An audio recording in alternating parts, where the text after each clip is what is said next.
Bonjour les amis, nouvelle vidéo sur le témoignage, la suite du cancer. J'étais passée en présentation de tous les stades qu'il y avait pu y avoir. Alors peut-être que vous trouverez qu'il y a un certain détachement dans ma façon de parler, comme si c'était une histoire, comme si c'était un conte. Pas du tout. C'est le recul nécessaire que j'ai pour pouvoir raconter ce que j'ai traversé. Donc en fait, l'émotion du passé n'est plus là, mais par contre il y a une émotion du présent à raconter ce que la jeune femme que j'étais il y a 20 ans de ça a passé. Et le témoignage, c'est aussi pour vous dire que cet espace qu'il y a entre moi maintenant, entre le cancer et moi, il est là, mais par contre, les vieilles émotions qui ont été là, de peur de mourir, l'image de soi, tout ça est parti. Il a fallu du temps, beaucoup de temps et beaucoup de reconstruction grâce à mes enfants, grâce à ma famille, et puis aussi par le travail que j'ai voulu faire moi-même.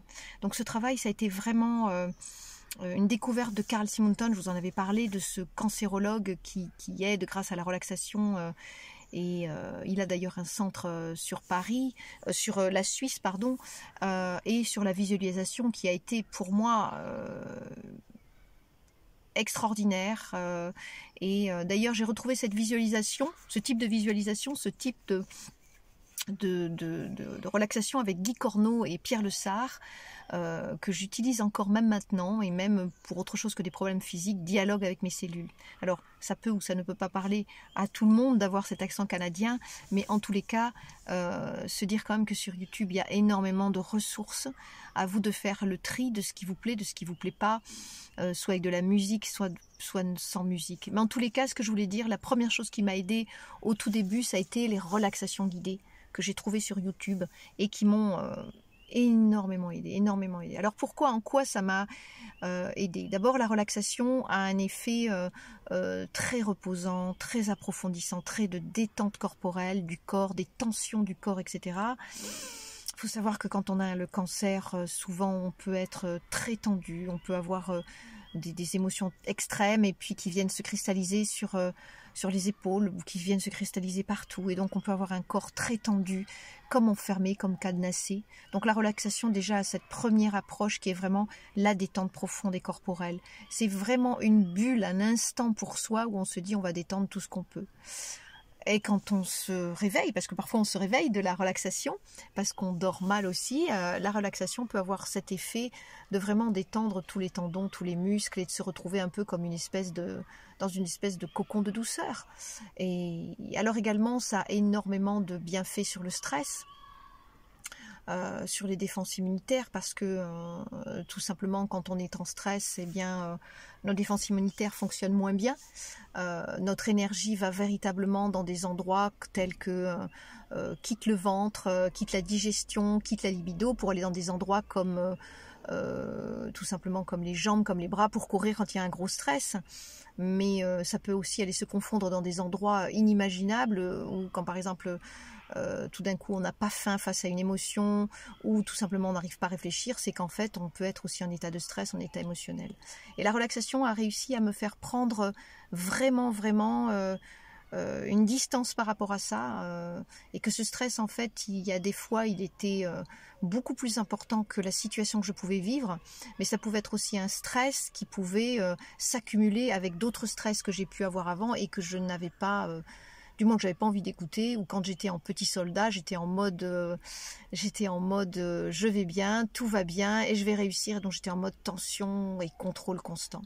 Et quand on est en mode tension, contrôle constant, c'est très rare que l'on puisse réfléchir, parce que la réflexion va être finalement basée sur la réaction ou l'anticipation de quelque chose qui n'est pas, au lieu que ce soit une action raisonnable et une façon de penser raisonnable. Raisonnable pas dans le sens pas dans le sens faut être raisonnable, faut être dans les clous, faut être dans un cadre, non, raisonnable, mais vraiment avec une raison tiède. Je vous en avais parlé, pas une raison froide parce qu'il y a des fois c'est trop tard, et pas une raison chaude, un raisonnement chaud à réaction, c'est pas ça. Mais c'est vraiment prendre du recul et se dire, voyons voir, aujourd'hui finalement je vais bien, j'ai pas de température, la chimio s'est pas trop mal passée, j'ai pas trop d'effets secondaires. C'est pouvoir prendre au fur et à mesure, chaque jour un petit peu on va dire comment on dit en anglais, improvement, les progrès que l'on peut faire. Et je crois que quand il y a trop de projections, je parle pour le cancer, moi j'avais été trop de projections, je vivais trop dans le passé avec le regret de ce que j'étais, et puis trop dans le futur, dans la peur de la mort, et conclusion, j'étais pas dans le présent. Donc la relaxation m'a appris à revenir aussi un petit peu dans le présent. Alors bien sûr, je suis speed, hein, voilà, je peux avoir aussi encore des réactions, mais m'a appris beaucoup plus tranquillement que, voilà, c'est important aussi d'avoir une mer tranquille en soi, une mer M-E-R, quand tout est bouleversé. Ça sert à rien de remettre de l'huile sur le feu, ça sert à rien de mettre du stress au stress, peut-être des gens environnants, ça sert à rien de... Voilà, de mettre de la souffrance dans la douleur. C'est ce que je disais la dernière fois, la souffrance, elle peut être très psychologique, alors que les douleurs, souvent, elles sont physiques, et elles peuvent induire déjà des souffrances où on a l'impression de ne pas s'en sortir. Et puis après, la relaxation, comme c'est un état modifié de conscience, m'a appris aussi à construire des mondes, je vous en avais parlé, des mondes non pas pour m'enfuir, mais pour essayer de créer des ressources. Et d'aller chercher des ressources, dans ces ressources, la possibilité de restaurer ma propre réalité. Alors comment? Je vous donne un exemple. Souvent, quand je me regardais dans la glace et puis que ça fonctionnait plus pour moi, que je me trouvais plus éborgnée, plus malade que femme, je repartais dans la relaxation et puis je m'imaginais être cette femme complète. Voilà, je m'imaginais comment je voulais être, comment j'étais, et puis surtout je m'imaginais que au-delà de mon corps, j'étais quand même quelque chose d'autre, de beaucoup plus puissant, de beaucoup plus fort, et que par conséquent, avec mes pensées, induisant des réactions neurochimiques, amenant dans ces réactions neurochimiques de la joie, du bonheur, une espèce de sérotonine, une espèce d'amour, je pourrais dire lent par intraveineuse, je remettais tout doucement en moi, peu à peu, les briques de la confiance, de l'estime de moi. Je me suis imaginée, je n'étais pas censée avoir des enfants, et puis j'ai pu en avoir deux, un de par ce que j'appelle de par mon ventre, mon fils, et l'autre par mon cœur. Je vous en parlerai un peu plus. Je suis partie adopter mon enfant, Marie, voilà. Et en même temps, la relaxation m'a permis aussi de récupérer de l'énergie. C'est-à-dire qu'il y a des nuits où je dormais tellement pas que oui, je pouvais faire la sieste, c'était une chose. Mais il y a des fois, je faisais qu'au lieu de faire un rythme d'1h30, vous savez, chaque passage d'1h30, en fait, ça m'arrivait de faire que 40 minutes de relaxation et de me retrouver vraiment bien, en tous les cas, pour pouvoir suivre ma journée. Voilà, donc la relaxation a été pour moi une amie de respiration, une amie d'imagination, une amie d'intention. Elle l'est toujours et elle me permet de construire l'être que je veux être. Parce qu'il y a quelque chose qui est très beau et que je viens de lire, c'est plus dans la sensation que dans la visualisation que l'on peut réaliser des choses que l'on veut.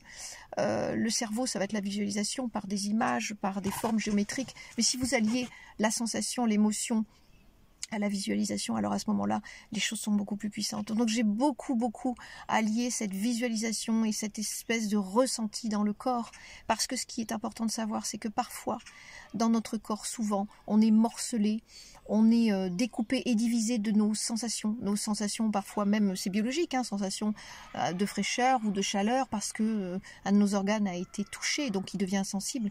Mais parfois, souvent, on se coupe aussi de nos propres sensations corporelles, c'est-à-dire qu'il y a des fois, on est tellement dans l'émotionnel, pur et dur, tellement dans la douleur, qu'on a du mal à revenir dans son corps. Donc la relaxation m'a beaucoup aidé aussi à revenir dans mon corps, même morcelé, même en puzzle, même en épisode.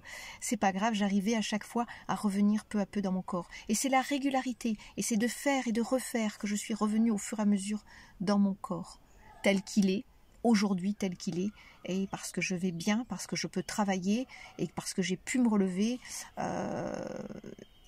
et je m'accompagne encore avec ça.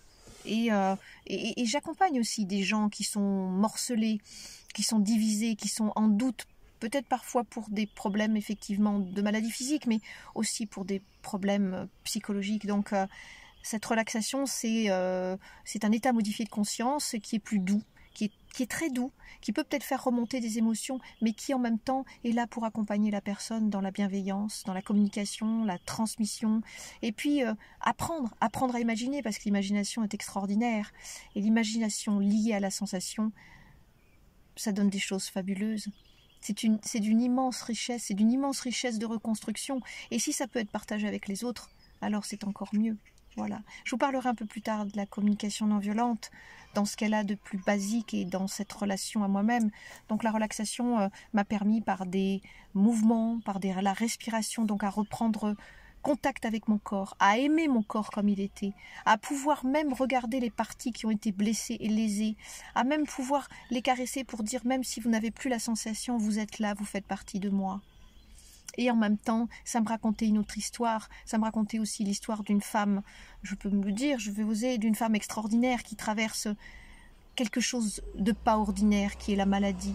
Et donc ça, c'est vraiment un message que j'ai envie de dire à toutes les femmes et tous les hommes. Vous êtes des gens extraordinaires qui traversez des choses pas ordinaires. Quelle que soit la maladie, ce n'est pas ordinaire. Et j'aime bien aussi comme ça qu'on enlève un peu de la banalisation des choses même comme le diabète, comme le cholestérol. Ce n'est pas ordinaire. C'est quelque chose qu'il faut traverser. Et souvent, on se trouve seul face à ça quand les gens ne nous comprennent pas. Donc ce qui peut être intéressant, c'est vraiment de reprendre contact avec soi, arrêter d'essayer de justifier, de raconter, d'expliquer, parce qu'au bout d'un moment, c'est fatigant. Et la meilleure des choses qui reste à faire, c'est vraiment se mettre en contact avec soi-même et aller récupérer sa source profonde de qui on est vraiment. Je vous dis à bientôt pour une nouvelle relaxation. Je plaisante, vous voyez, je fais un lapsus. Pour une nouvelle suite du cancer. Et j'essaierai de vous lire aussi quelques passages d'une folle envie de vivre qui m'a beaucoup aidée. Je crois que l'écriture, au-delà d'être une catharsis, c'est juste aussi le plaisir de coucher des mots comme des belles paroles, comme de la beauté, parce qu'il y a juste en voix, il y a juste parfois des moments, on n'a pas envie de savoir pourquoi on écrit. C'est comme quelqu'un qui dessine, c'est comme quelqu'un qui va jouer, qui va danser, bah, c'est la même chose. Voilà. Moi j'ai eu besoin de poser des mots, MOTS sur mes mots, MAUX, mais il y a des fois j'ai plus envie de poser des mots, j'ai plus envie de parler, j'ai juste envie de me regarder comme quelqu'un d'extraordinaire et qui a vécu des choses extraordinaires dans la maladie. Bonne journée.